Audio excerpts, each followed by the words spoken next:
Hi all, Silver Nitrate here. I got something in the mail from the man himself, Mr. John Wexler. And as you know, I can't ever wait to open these up, so I'm going to open it up right away. This is going to be my Journey to Find a Discovery Coin, Episode 3 with John A. Wexler results. Let's open this up and let's see what's inside.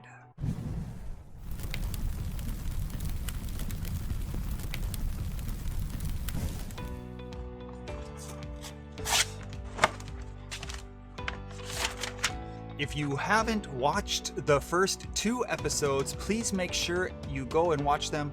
I will leave one of them here, up here at the top. And then from there, hopefully you can go to the second one. Or if not, I will leave the second one here. So hopefully you can watch those first. That way you can get a good idea of what I'm sending off and get your own opinions on how it's going to be. I promise you guys, I put the post-it notes here just on my name and address on both sides. I did not read it. I want to take the coins out just to confirm which ones I sent. I guess this is the package that I originally sent. Yeah, so this must be the package that I originally sent. He opened it and then stapled it. First off, we can go to the dime. You can definitely see that split going down the serif, and on the bottom you can definitely see that I sent this for the SAM database and they agreed it was a double die. I sent this to Konica and James Wiles agreed that it was a double die. However, he did not list it in Konica because he said it was too small.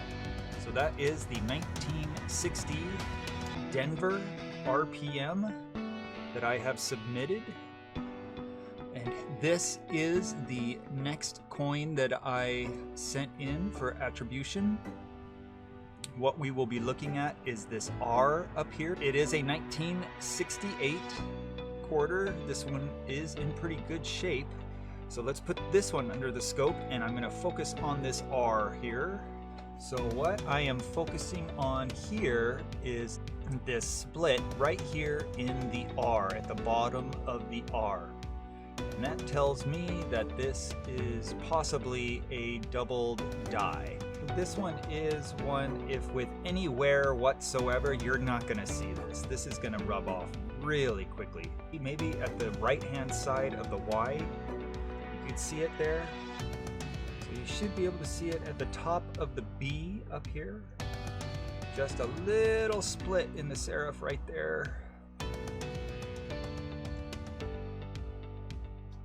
All right. Put that one back in. And finally, we had the River of No Return quarters that I still think is a double die, but I'm not sure what others think. So I will just quickly show this one to you. My theory is that this line right here does not belong. Most of the dies that I have seen do not have this line. And I personally think that it is a double, either a continuation of this line over here or a double of this line here. The top of this line here. I'm not sure, but I think that is my personal opinion. It is in the shape, the same shape right here. So I can't see why it wouldn't be. That would be a huge, huge double die. This dot here does exist on all the dies that I have seen, but this line could be followed all the way down. So I think it is a part of this, maybe a re-engraved, I'm not sure. But we will find out right now. Before I do the results, I do want to show you the Wexler site. This is doubleddie.com. If you are new to the hobby, this is a wonderful, the entire thing is a wonderful read. If you want to send something in, here is your coin examinations. That will tell you how to do it. And he also goes over worthless doubling, which should be required reading for all coin collectors. And as you can see more and more there, he's also got coins for sale. Okay, let's see what he has to say. This is huge. This is going to take a little bit, so I've got it set up here so you guys can read along with me. I have processed the coins that you submitted for attribution in a package postmarked February 4th, 2020. Coin number 1 is the 1968 Washington quarter. I don't like this word. Unfortunately, the doubling that you see is not the result of a double die error. It is a common form of doubling known as die deterioration doubling. It is caused when the dies used to strike the coins are kept in use for too long a period of time. When the die strikes the planchet to form a coin, the planchet metal is pushed into the cavities of the die to form the design. The constant movement of planchet metal across the surface of the die causes the die surface to wear and erode as time goes by. The eroded areas on the die are depressed, but on the coins they appear as raised areas. Since the greatest erosion is around the design elements such as the letters, dates, etc., the new raised areas resemble doubling. According to the Mint, dies that strike coins with primarily nickel planchets, like Jefferson nickels, or with nickel in the alloy, clad dimes, quarters, and half dollars, wear down more quickly because the nickel resists spreading when struck, causing the dies to wear down more quickly. Serious double die collectors consider this to be a form of damage rather than a collectible form of doubling. Consequently, coins with this common form of doubling do not have any extra value. You can find more information and photo illustrations of die deterioration doubling at my website, www.doubleddie.com. In the left column menu, click Worthless Doubling, scroll down, and then click on Die Deterioration Doubling. I checked both of the 2019 Denver River of No Return quarters against other specimens and against the Mint's high-resolution photos on the Mint's website, and what looks like doubling is most likely part of the normal design. I'll have to pass on that one unless I can see something with a significant difference.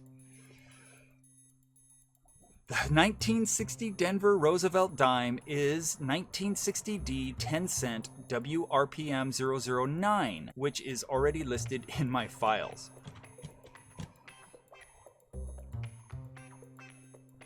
Good luck with all of your collecting efforts.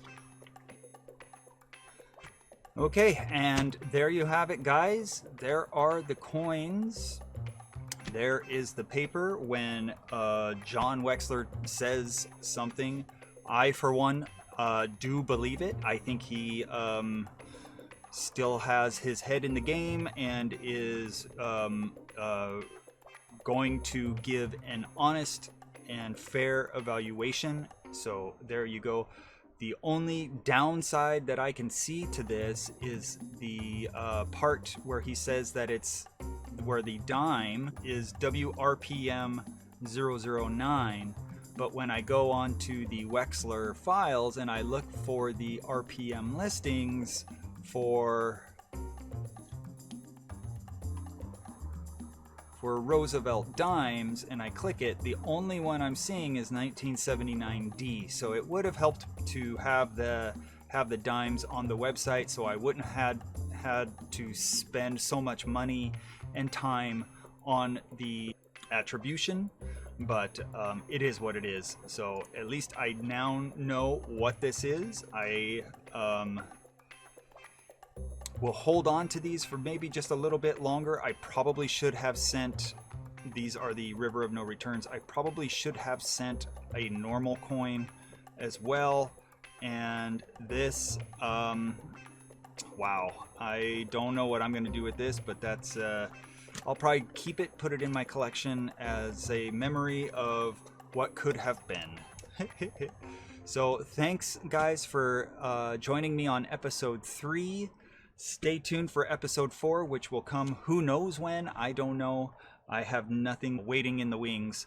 So once I find something else, I will let you know, and we will send those off, and we will get going on that. So thank you once again for joining me, guys. Have a wonderful day. Aloha.